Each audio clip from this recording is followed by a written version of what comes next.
प्रिय मित्रों, आज हम लोग फंक्शन के बारे में बात करेंगे। फंक्शंस का पाइथन में यूज़ किया जाता है जब कई स्टेटमेंट एक साथ रन कराना होता है और सारे स्टेटमेंट को एक साथ रन कराने के लिए उस पूरे कोड का एक नाम दे दिया जाता है और उसको फिर कॉल किया जाता है। जैसे एक एग्जांपल के लिए अगर हम लिखते हैं ऐसे डिफ, तो पाइथन जब इसको इनकाउंटर करता है डिफ कीवर्ड को और उसके बाद कोई नाम, मान लीजिए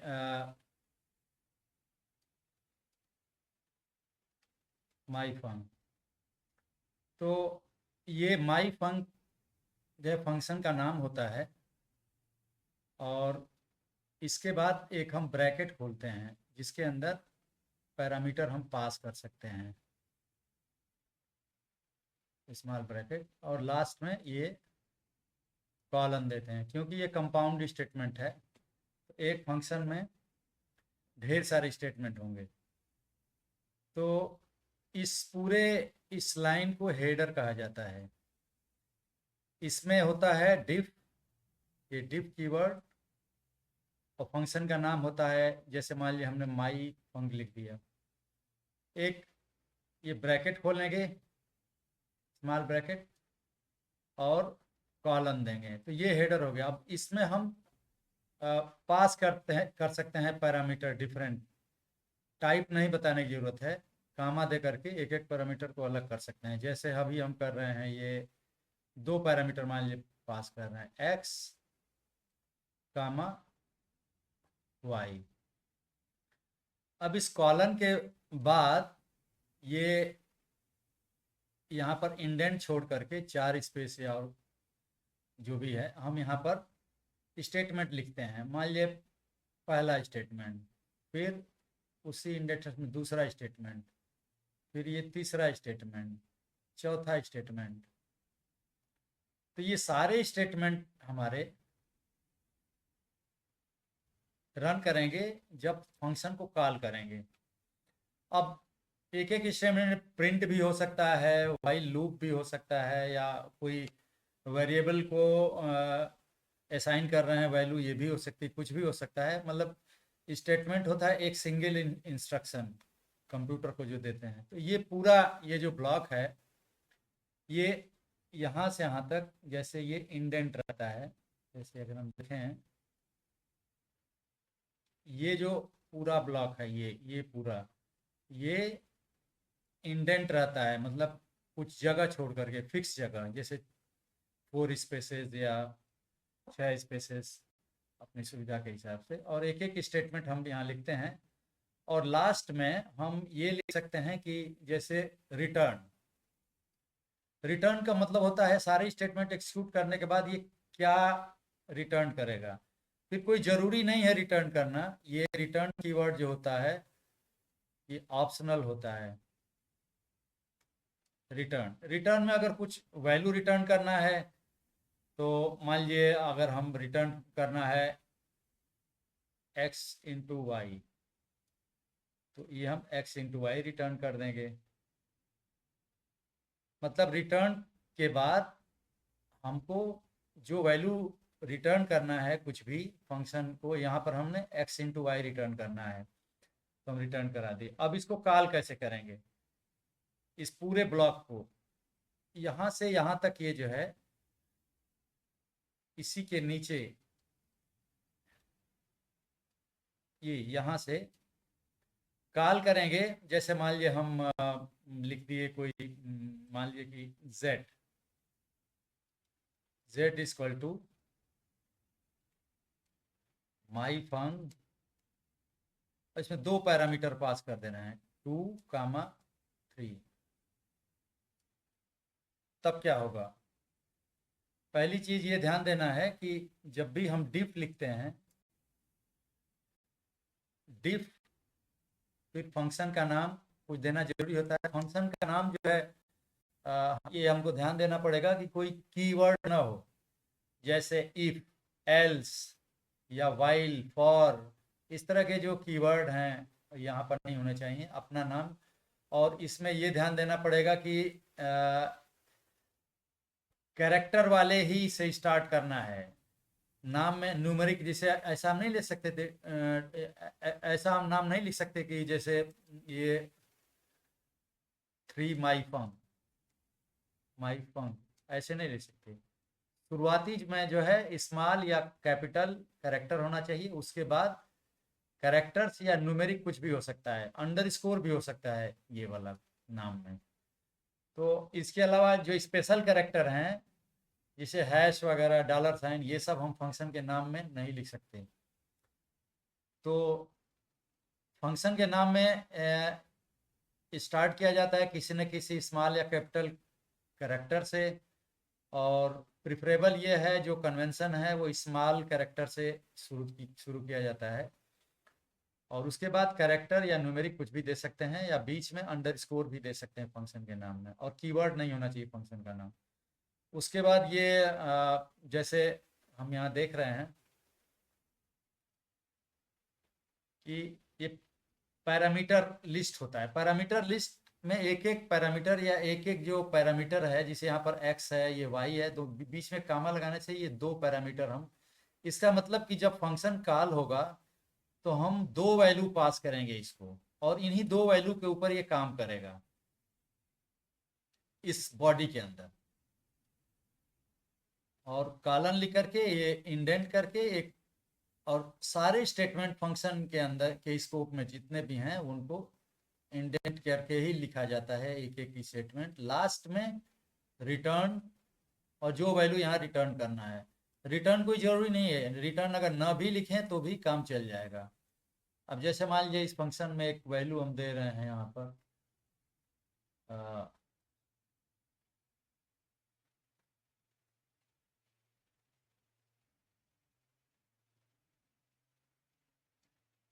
तो ये ध्यान दीजिए।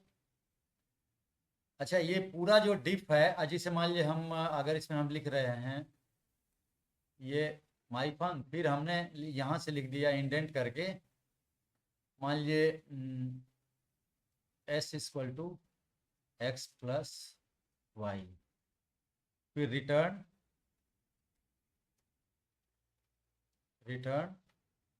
एस। अब यहाँ पर हम देख रहे हैं कि ये दो स्टेटमेंट हैं फंक्शन में। दो स्टेटमेंट ये हैं,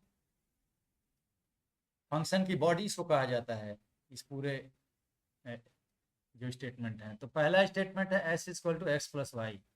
अब ये एक्स क्या है, ये एक्स वही है जो यहाँ पैरामीटर में आया है, वाई वही है जो ये आया है। तो ये एक्स प्लस वाई को पहले जोड़ा जाएगा, उसके बाद जो सम आएगा वो एस को असाइन होगा। अब रिटर्न एस मतलब जो जोड़ा गया है वही रिटर्न होगा, और कहाँ रिटर्न होगा, जहाँ फंक्शन कॉल किया जाता है। कॉल करने का जैसे पहले अभी हमने बताया था, डिफ जहाँ शुरू होता है उसी सेम लाइन में, सेम में हम नेक्स्ट फंक्शन के बाद हम शुरू करते हैं कोई स्टेटमेंट या दूसरा फंक्शन या कुछ भी डिफाइन करना हो। ये पूरा ब्लॉक तो फंक्शन का हो गया। अब नेक्स्ट स्टेटमेंट ये है जेड इक्वल टू माई फंक। अब फंक्शन ये कॉल हुआ है, फंक्शन का नाम लेते हैं, जिसे हम माई फंक, फंक्शन का नाम है तो माई फंक,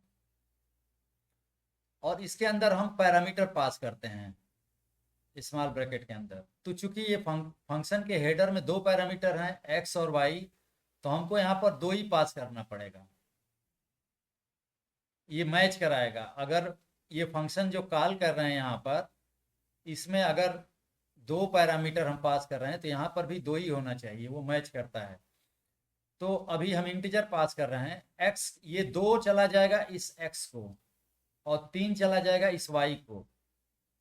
तो ये कॉल होगा और प्रोग्राम का एक्सक्यूशन यहाँ पर आ जाएगा, दो और तीन पास हो जाएंगे, यहाँ पर चले आएंगे एक्स और वाई की जगह पर।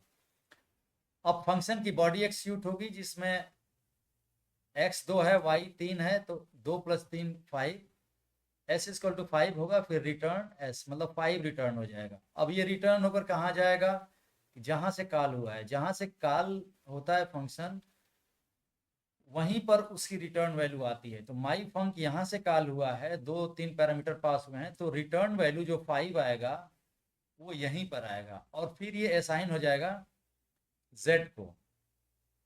तो अब इसमें हम नेक्स्ट स्टेटमेंट हम दे सकते हैं, प्रिंट करवा सकते हैं, जैसे z की वैल्यू प्रिंट करवा सकते हैं। जैसे मान लीजिए कि हमने दिया प्रिंट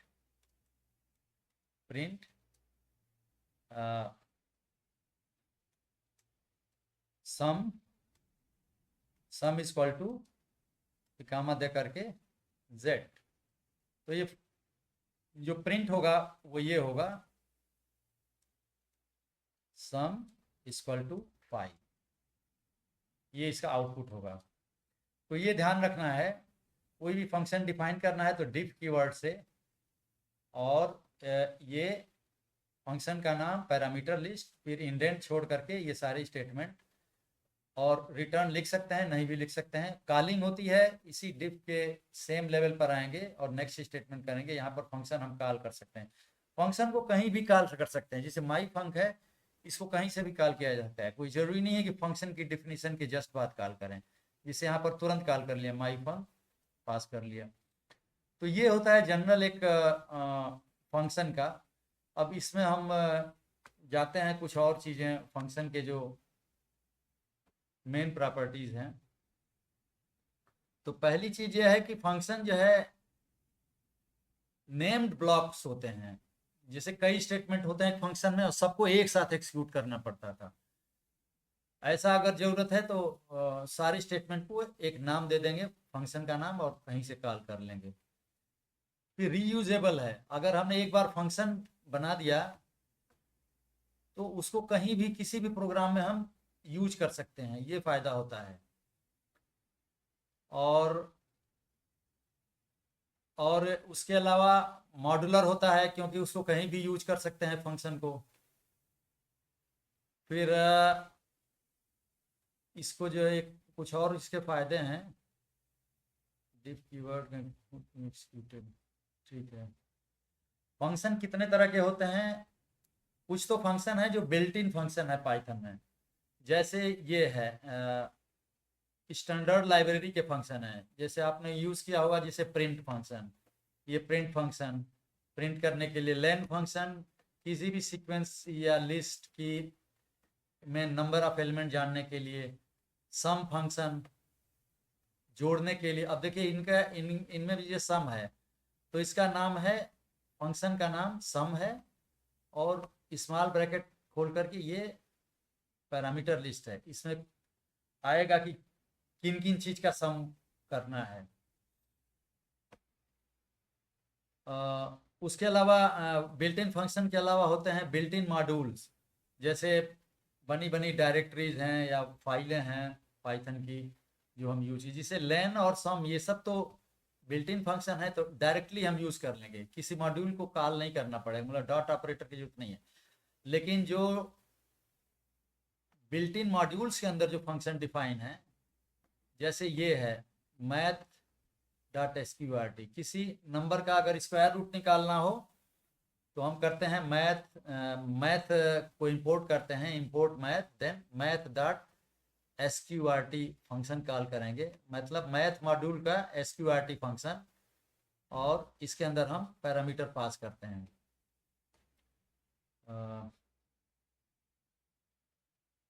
उसके अलावा तीसरे टाइप के फंक्शन होते हैं लैम्डा फंक्शन, वो बाद में हम बताएंगे।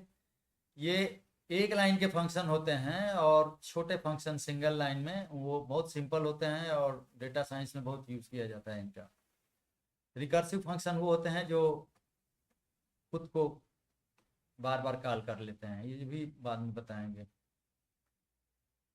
तो पैरामीटर कहा जाता है फंक्शन के हेडर में जो वैल्यू, जो वेरिएबल्स का नाम लिखा रहता है। आर्गुमेंट होते हैं जो हम फंक्शन कॉल करते समय पास करते हैं, वो आर्गुमेंट हो जाते हैं। उसके अलावा फंक्शन के स्कोप होते हैं, फंक्शन की बॉडी के अंदर जो वेरिएबल हैं वो बस अगर हम क्रिएट करते हैं ऐसे वेरिएबल फंक्शन की बॉडी के अंदर, तो बस वो फंक्शन के बॉडी के अंदर ही वो जाने जाएंगे, एक्सेस कर सकते हैं, फंक्शन के से बाहर निकलने के बाद नहीं। अब कुछ हम फंक्शन का एग्जांपल हम देखेंगे।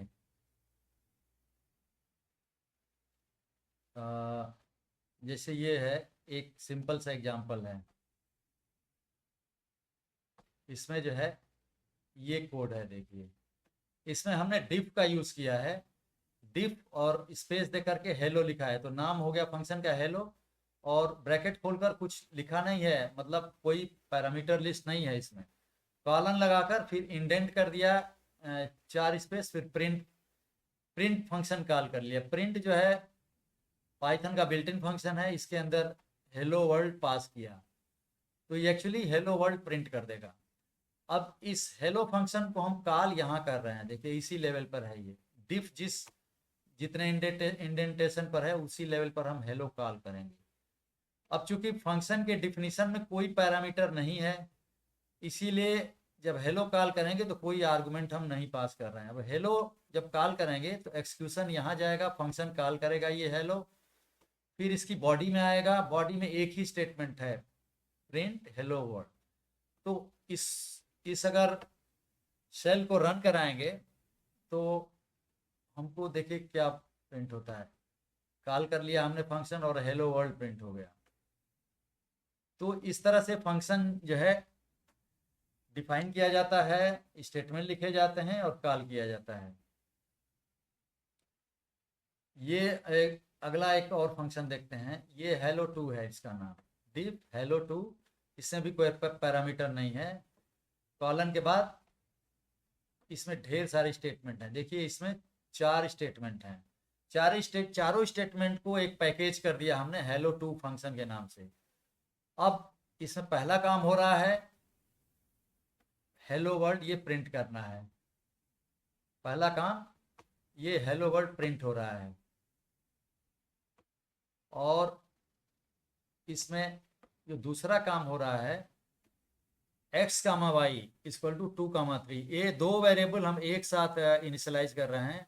इसमें ये एक्चुअली ये टुपल का असाइनमेंट कहा जाता है पाइथन की लैंग्वेज में। इसमें ये जो 2 कामा 3 है ये टुपल है, और x कामा वाई ये भी टुपल है। तो एक्चुअली 2 कामा 3 वाला tuple x comma Y tuple को असाइन हो रहा है। इसका मतलब x 2 हो जा रहा है और y 3 हो जा रहा है।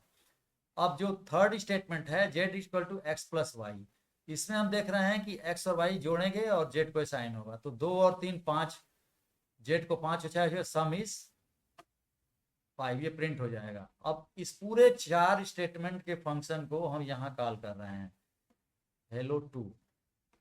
अब कोई पैरामीटर नहीं है तो हम पैरामीटर नहीं पास कर रहे हैं इसमें। अब इस सेल को अगर हम रन कराते हैं, देखिए ये पहला स्टेटमेंट हेलो वर्ल्ड प्रिंट हुआ, इसका मतलब कि ये है पहला जो प्रिंट स्टेटमेंट। फिर 2 वेरिएबल हमने इनिशियलाइज किए और उनका सम निकाला, और दूसरा स्टेटमेंट सम इज ये। तो इस तरह से हम फंक्शन को कॉल करते हैं। और तीसरा स्टेट फंक्शन भी ऐसे ही है, जिसे हेलो नेम। अब इस फंक्शन को भी ऐसे ही हेलो। अब देखिए इसमें एक पैरामीटर है, जैसे डिफ हमने किया, डिफ से पाइथन जानता है कि हाँ डिफ के बाद जो भी लिखेंगे वो फंक्शन का नाम होगा। डिफ के बाद हेलो लिखा है तो फंक्शन का नाम हेलो हो गया। उसके बाद स्मॉल ब्रैकेट के अंदर देखिए हमने नेम लिख दिया, तो नेम एक पैरामीटर हो गया, सिंगल पैरामीटर। मतलब नेम की जगह पर कुछ ना कुछ हम पास करेंगे जब फंक्शन को कॉल करेंगे। अब ये क्या हो रहा है यहाँ पर कि फंक्शन की बॉडी में 2 प्रिंट स्टेटमेंट हैं। प्रिंट हेलो तो स्ट्रिंग है, हु बहु प्रिंट होगी, उसके बाद कामा के बाद ये नेम है। तो नेम ये कहाँ से आएगा, ये पैरामीटर यहाँ से आएगा, पैरामीटर लिस्ट से नेम जो यहाँ पर लिखा है वही नेम यहाँ आएगा, जो भी नेम की जगह पर पास होगा कॉल करते समय। फिर सेकेंड स्टेटमेंट है हाउ आर यू। अब इसको कॉल करेंगे जैसे यहाँ पर, तो फंक्शन का नाम हमने हेलो लिया और एक सिंगल स्ट्रिंग पास कर दिया मोहन। तो अब ये जब कॉल करेंगे हेलो को, तो मोहन जो स्ट्रिंग है वो नेम की जगह पर जाएगी, नेम हो जाएगा मोहन।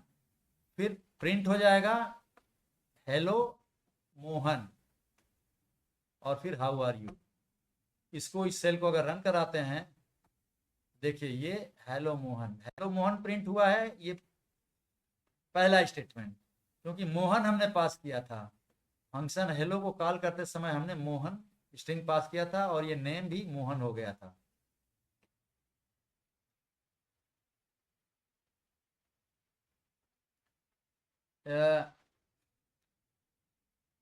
एक चीज और ध्यान देना है, जब फंक्शन कॉल करते हैं तो कॉल तो यहां से हुआ,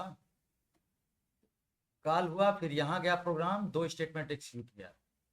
तब तक जब तक ये फंक्शन पूरा एग्जीक्यूट नहीं हो जाता, रिटर्न नहीं हो जाता है, तब तक हमारा यहीं रुका रहेगा प्रोग्राम। इसके आगे अगर हम कुछ स्टेटमेंट लिखते हैं तो वो तब एग्जीक्यूट होंगे जब पूरा फंक्शन अपना काम करके रिटर्न कर लेगा।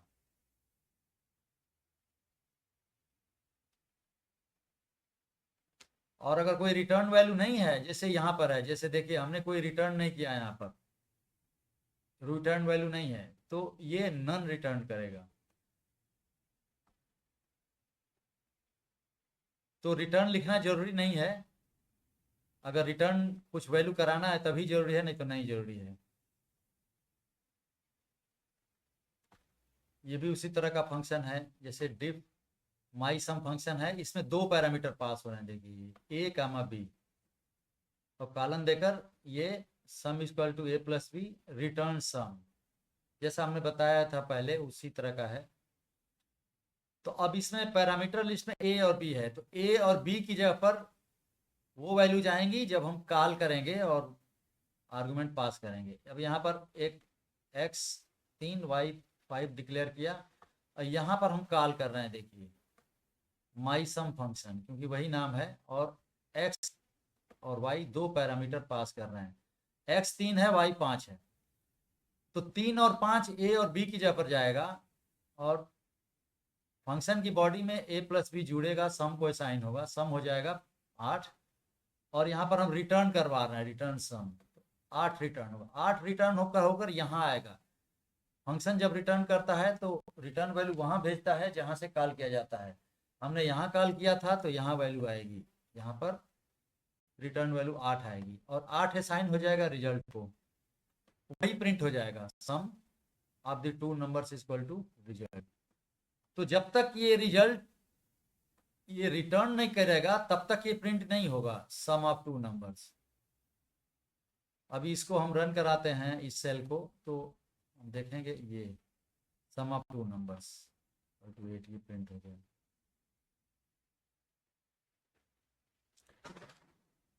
अब एक्स वाई जैसे ऊपर हमने ले लिया था, इनिशियलाइज कर दिया था सीधे सीधे, हम ऐसा भी कर सकते हैं कि वैल्यू कीबोर्ड से ले लें और वहां से वो रिजल्ट करें। ऊपर वाला ही एग्जांपल है, बस फर्क ये है कि एक्स की जगह पर हम कीबोर्ड से ले रहे हैं इंटरफेस वैल्यू।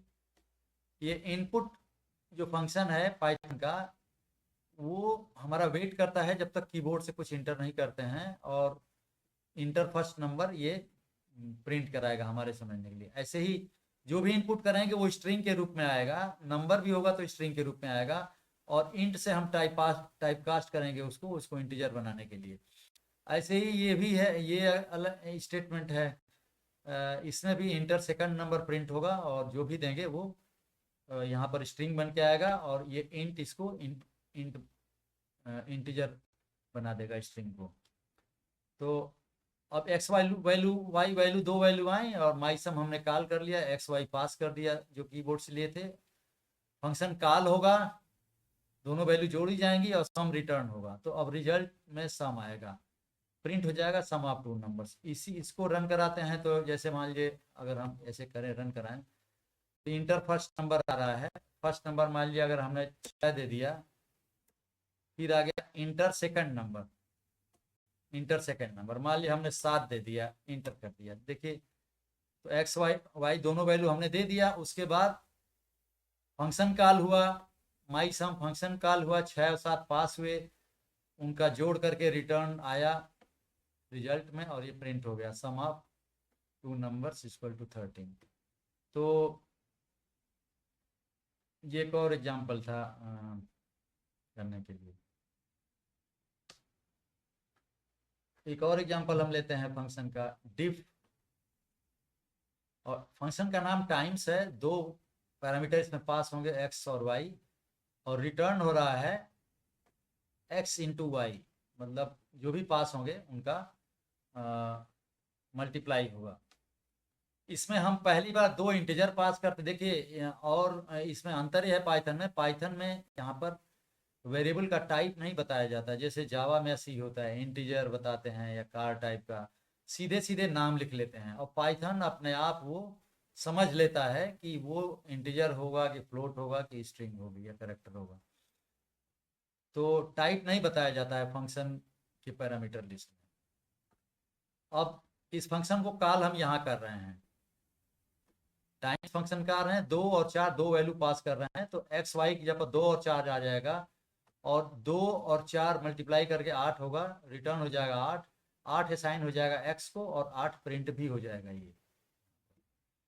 उसके बाद फिर से हम नेक्स्ट स्टेटमेंट देखिए, फिर से हम नेक्स्ट स्टेटमेंट यहाँ पर एक्स को असाइन कर रहे हैं, और फंक्शन को कॉल करने से जो रिटर्न कर रहा है उसकी वैल्यू एक्सेस हो जा रही है। तो अभी तो एक्स 8 था क्योंकि हमने नंबर पास किया था, इसी फंक्शन को, टाइम्स फंक्शन को हम कॉल कर सकते हैं जबकि पहला पैरामीटर यस हो, स्ट्रिंग हो, और दूसरा पैरामीटर नंबर हो। ये पाइथन हमको फ्लेक्सिबिलिटी देता है कि पैरामीटर के रूप में चाहे स्ट्रिंग, कैरेक्टर, नंबर कुछ भी पास कर सकते हैं। तो अब जब ये कॉल होगा फंक्शन, तो इसमें पहला पैरामीटर एस जो है एक्स की जगह पर जाएगा, और दूसरा पैरामीटर 3 जो है वाई की जगह पर जाएगा यहाँ पर। फिर x इंटू वाई कैलकुलेट होगा। अब चूंकि x स्ट्रिंग है तो स्ट्रिंग में इंटू 3 करने का मतलब ये रिपीटिशन ऑपरेटर है। नंबर्स के लिए जो स्टार साइन जो मल्टीप्लाई करता है नंबर को, वही स्टार साइन स्ट्रिंग के केस में उसी स्ट्रिंग को रिपीट कर देता है उतनी बार। तो अगर हम यस पास कर रहे हैं यहाँ पर एक्स की जगह पर, तो एक्स की जगह पर यस आएगा, यस इंटू वाई की जगह पर 3 है, यस इंटू 3 का मतलब कि यस यस यस 3 बार, 3 बार यस यस यस वाली जो स्ट्रिंग हो वो रिटर्न होगी यहाँ पर। तो रिटर्न वैल्यू यहाँ आएगी, वो स्ट्रिंग यस यस यस, और वो एक्स को असाइन होगी, प्रिंट एक्स करेंगे तो यस यस यस प्रिंट होगा। इसको रन करवाते हैं तो अभी देखते हैं। आप देखिए ये पहला 8 प्रिंट हुआ क्योंकि हमने नंबर पास किया था।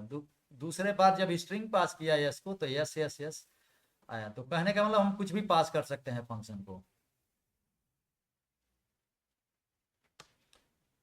उसके अलावा फंक्शंस में हम सीक्वेंस ही पास कर सकते हैं, जैसे लिस्ट पास कर सकते हैं या कोई स्ट्रिंग भी, दोनों। जैसे यहाँ पर ये फंक्शन देखिए डिफ है, डिफ है, इंटरसेक्ट नाम है फंक्शन का, और दो पैरामीटर पास होंगे, sec1 और sec2 के नाम। जो भी पास करेंगे वो sec1 और sec2 के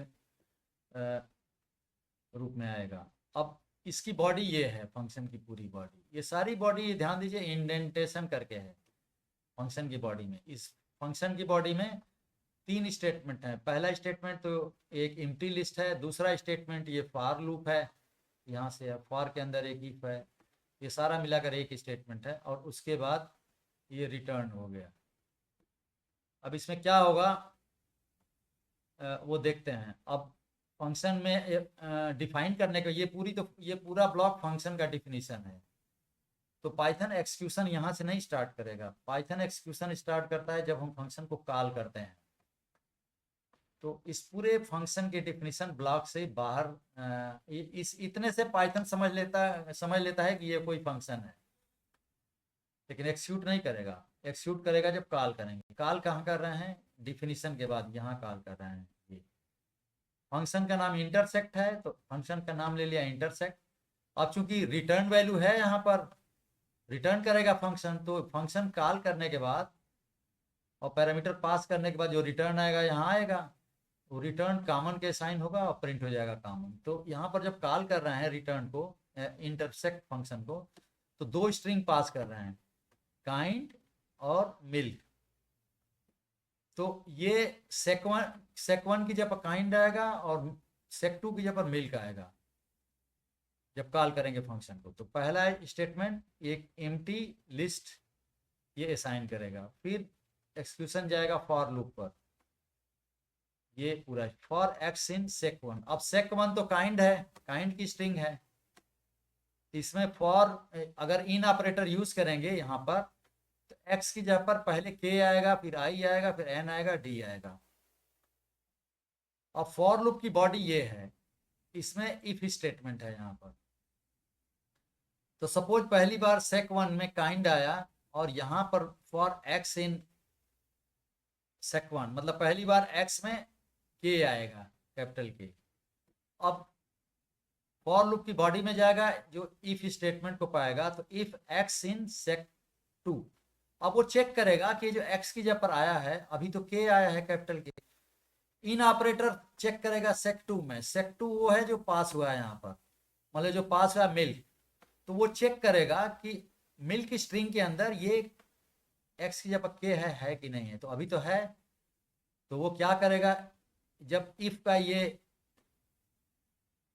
चेक करने वाला ब्लॉक ट्रू हो जाएगा, मतलब के चूंकि मिल्क में है, तो ये जो है अब फिर इफ की बॉडी एक्सिक्यूट होगी, जिसमें एक स्टेटमेंट है रिस डॉट अपेंड एक्स, मतलब ये जो रिस एम्प्टी स्ट्रिंग है उसमें पहला कैरेक्टर एक्स के अपेंड हो जाएगा। तो लिस्ट में पहले के कैरेक्टर आएगा, फिर उसके बाद लूप यहाँ जाएगा, क्योंकि फॉर लूप की इतनी बॉडी है। फिर वो देखेगा कि sec1 में दूसरा कैरेक्टर क्या है, दूसरा कैरेक्टर आई है काइंड में, एक्स की जगह पर आई आएगा। फिर वो चेक करेगा कि आई जो है sec2, मतलब कि यहाँ पर sec2 में है कि नहीं है।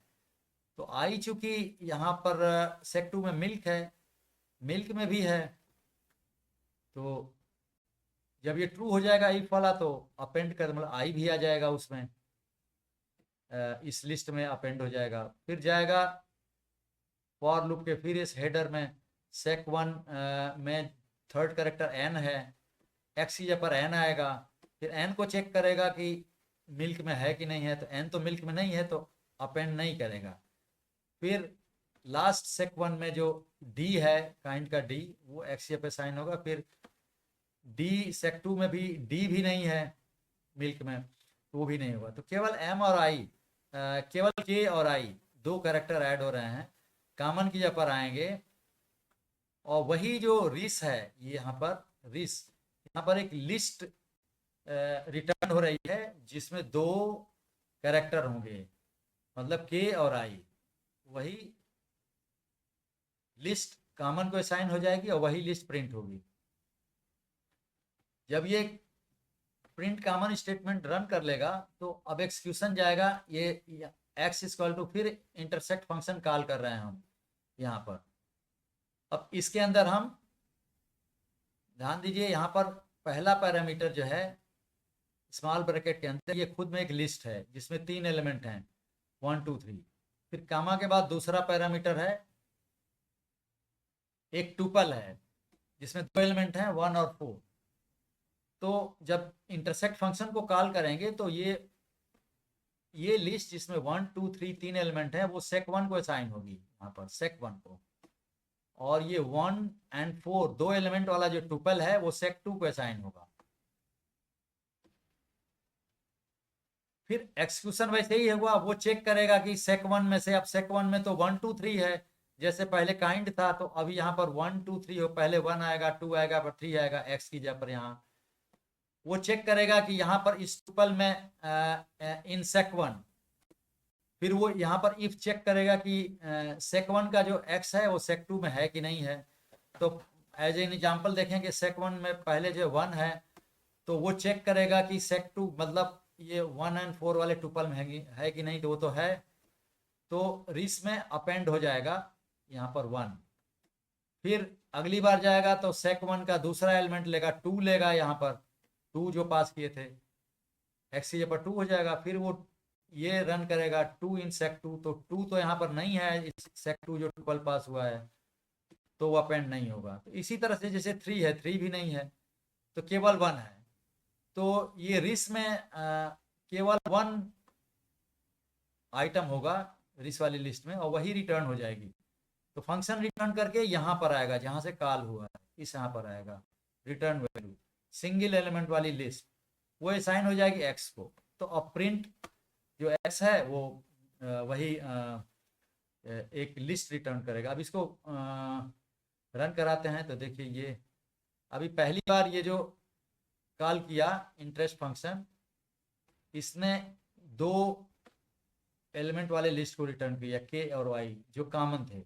दूसरी बार जब कॉल किया हमने इंटरसेक्ट फंक्शन को, और पहला पैरामीटर लिस्ट दूसरा पैरामीटर टुपल पास करके, तो उसने जो है पहले लिस्ट में से देखा कि कौन कौन एलिमेंट दूसरे टुपल में है, और जो मिल गए उनकी एक लिस्ट बनाई और सिंगल एक वन ही मिला तो एक सिंगल एलिमेंट वाली लिस्ट रिटर्न हो गई। तो ये कुछ बेसिक बहुत ही बेसिक थे फंक्शन के कैरेक्टरिस्टिक डिटेल। अभी नेक्स्ट प्रोग्राम में हम और कुछ फंक्शन के मेन फीचर्स बताएंगे। Thank you.